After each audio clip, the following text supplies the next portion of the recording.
Steal the time from this world for your success. இந்த உலகத்திலிருந்து உங்களுக்கான நேரத்தை திருடிக் கொள்ளுங்கள். Take this time because this is your time. Use this opportunity to succeed your career. இந்த உலகத்திலிருந்து உங்களுக்கான நேரத்தை நீங்கள் திருடிக் கொள்ளுங்கள். காரணம் எல்லாரும் உங்கள் நேரத்தை தொடர்ந்து நாங்கள் திருடிட்டே தான் இருப்போம். டிவி ஒரு பக்கம் திருடும், சினிமா ஒரு பக்கம் திருடும், கிரிக்கெட் ஒரு பக்கம் திருடும், ரேடியோ ஒரு பக்கம் திருடும், போற வரவெல்லாம் ஒரு பக்கம் திருடுவான். An average Indian spends at least 5 hours in a day on internet. 5 மணி நேரம் டிவி பார்க்கிறது, இன்டர்நெட் பார்க்கிறது ஒரு சராசரி இந்தியன் 5 மணி நேரத்தை செலவிடுவதாக ஒரு கணக்கீடு சொல்கிறது. உங்கள் நண்பருக்கு இரவு 9 மணியிலிருந்து காலை 5 மணி வரைக்கும் நீங்கள் பேசினால் ஒரு நிமிடத்திற்கு 10 பைசா அப்படின்னு ஒரு நிறுவனம் விலை வைக்கிறது. உங்களுடைய ஒரு நிமிடத்திற்கு ஒரு நிறுவனம் 10 பைசா விலை வைக்கிறது. அப்படிதானே? உங்கள் ஒரு நிமிடத்திற்கு 10 பைசா விலை வைக்க அடுத்தவர் யார்? நான் யாரு, நீங்க யார்? ஒரு நிமிடத்திற்கு 1 கோடி ரூபாய் நீங்கள் விலை வையுங்கள்.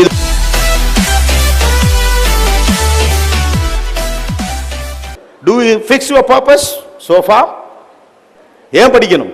ஏன் ஜெயிக்கணும்? ஏன் மார்க் எடுக்கணும்? ஏன் பெரிய இடத்துக்கு போகணும்? பெரிய ஆண்டர்பிரனர் ஆகணும், பெரிய வல்லுநர் ஆகணும்? Why? Do you have a bigger purpose with you? நீங்கள் அடுத்தவரின் கனவுக்கு வாழுகிற வரைக்கும் உங்களுக்கு எந்த சுகமும் கிடையாது. சொந்த கனவுக்கு வாழுகிறவன் தான் உழைப்பான். அடுத்தவன் கனவுக்காக வாழுகிறவனுக்கு வலிக்கும். அப்பா சொல்றதுக்காக படிச்சா வலிக்கும், என் ஆசைகளுக்காக படிச்சா தான் இனிக்கும். உங்களுக்கு ஒரு ஆசை உருவாக்குங்கள். Education is the greatest opportunity for you people to give to society development. இந்த சமூகத்தை ஒருபடி நகர்த்துவதற்காக உங்கள் கையில் கொடுக்கப்படக்கூடிய மிகப்பெரிய வாய்ப்பின் பெயர் கல்வி.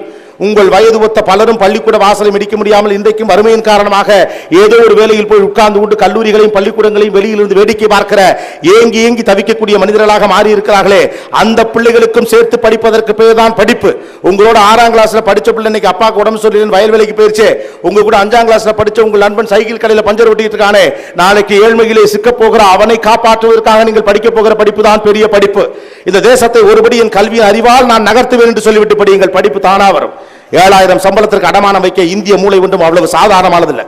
உலக நாடுகளுக்கு சோறு போடுவதற்காக படிக்கிறேன் என்று திமிரோடு படி, தானா படிப்பு வரும். We should have a bigger purpose. நான் என்னை ஏன் படிப்பித்துக் கொள்ள வேண்டும் என்பது குறித்து எனக்கு பெரிய படிப்பினை வேண்டும். இந்த தேசத்தின் ஏழ்மையை கொல்லுவதற்கு படிப்பு வேண்டும். இந்த தேசத்தில் நடக்கும் தவறுகளை தட்டி கேட்பதற்கு படிப்பு வேண்டும்.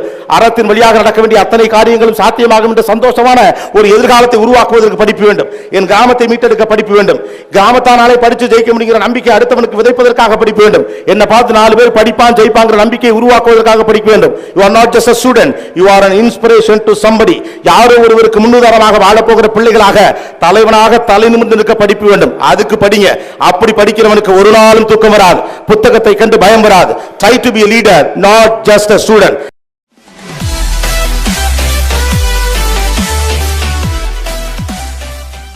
நீங்கள் முதலில் பணக்காரன் ஆக வேண்டும் என்ற எண்ணம் வேண்டும் என்றால் மனசு செல்வந்தனாக இருக்க வேண்டும். That's a far most important thing. If you want to be rich at your heart. என்னுடைய மனசு என்றைக்கு நான் செல்வந்தனை போல் சிந்திக்கிறதோ, என்னுடைய சிந்தனைகள் என்றைக்கு செல்வந்தனை போல் ஒரு பார்வையை முன்வைக்கிறதோ, அன்றைக்கு தான் நான் பணக்காரனதற்கான முதல் படியையே தொடுகிறேன். எனக்கு இருக்கக்கூடிய பிரச்சனைகள், பொருளாதார நெருக்கடிகள் உள்ளிட்ட பல்வேறு காரணிகளை நான் எப்பொழுதும் என்னை சுற்றி வைத்துக்கொண்டு என் மனதை ஏழையாகவே நான் வைத்திருக்கிறேன். உங்கள் கையில் இருக்கக்கூடிய பணத்திற்கும் உங்கள் பேங்க் பேலன்ஸிற்கும் உங்களுடைய ஒட்டுமொத்த வருமானத்திற்கும் உங்கள் மனசு செல்வந்தனாக இருப்பதற்கும் தொடர்பே கிடையாது.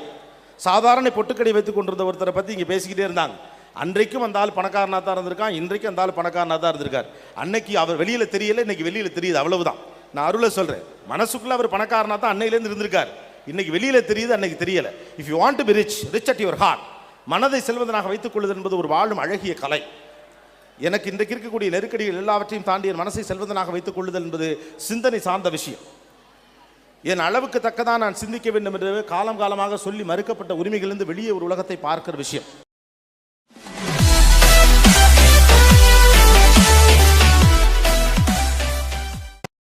Don't focus on your weakness. Concentrate on your weakness. That's all. Focus on your strength. உங்களுடைய ஸ்ட்ரெங்த் முதல்ல கண்டுபிடிங்க. நம்ம ஆட்கள் பல பேருக்கு அவங்க ஸ்ட்ரெங்த் என்னன்னே தெரியாது. நிறைய பேருக்கு என்னுடைய ஸ்ட்ரெங்த் என்ன, என்னுடைய பலம் என்ன, பலவீனம் என்ன என்பது குறித்த புரிதலே கிடையாது. காரணம் பலமும் பலவீனமும் அடுத்தவர்களால் இந்த சமூகத்தில் சொல்லப்படுகிறது. இன்றைக்கு உட்கார்ந்து இருக்கக்கூடிய அம்மா அப்பாக்கள் எல்லோருக்கும் ஒரு வேண்டுகோள், தயவு செய்து உங்கள் பிள்ளைகளை ஒரு கட்டத்துக்குள் நிர்ணயிக்காதீர்கள். உன்னுடைய பலம் இது, பலவீனம் எது என்பதை அவனை உணர வையுங்கள். நம்ம எல்லாருடைய பலவீனம்னு நாம நம்புற எல்லாமே நம்மகிட்ட யாரோ சொன்னதுதான். எனக்கு தெரிந்தவரை பலரும் என்னை சொன்னது உண்டு, இவனுக்கு சரியாக பேசவே வராது, அது என்னுடைய பலவீனம். எனக்கு சரியாக பேச வராது என்பது என்னுடைய பலவீனம். பாவம், பேச தெரிந்த ஒரு பிள்ளையை சரியாக கணிக்க தெரியாதது அவர்களுடைய பலவீனம், அவ்வளவுதான். என்னுடைய பலவீனத்தை நான் முடிவு செய்ய வேண்டிய ஒழிய அடுத்தவன் முடிவு செய்யக்கூடாது.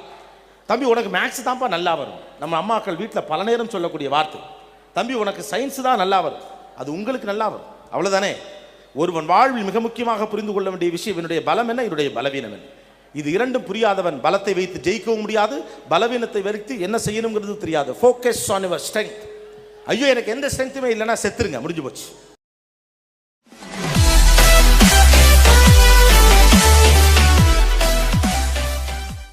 ஐயோ நெருக்கடி வந்துருச்சு, ஐயோ பிரச்சனை வந்து விட்டது. ஒரு பிரச்சனை வந்து விட்டது, அதனால் என்னால் ஜெயிக்க முடியவில்லை. பிரச்சனை வரவில்லை என்றால் தான் உங்களால் ஜெயிக்க முடியாது. தொடர்ந்து ரொம்ப நாளாக நீங்கள் ஒரு பாதையில் சென்று கொண்டிருக்கிறீர்கள், உங்களுக்கு பிரச்சனையே வரவில்லை என்றால் நீங்கள் போய்கொண்டிருக்கக்கூடிய பாதை தவறானது என்று அர்த்தம்.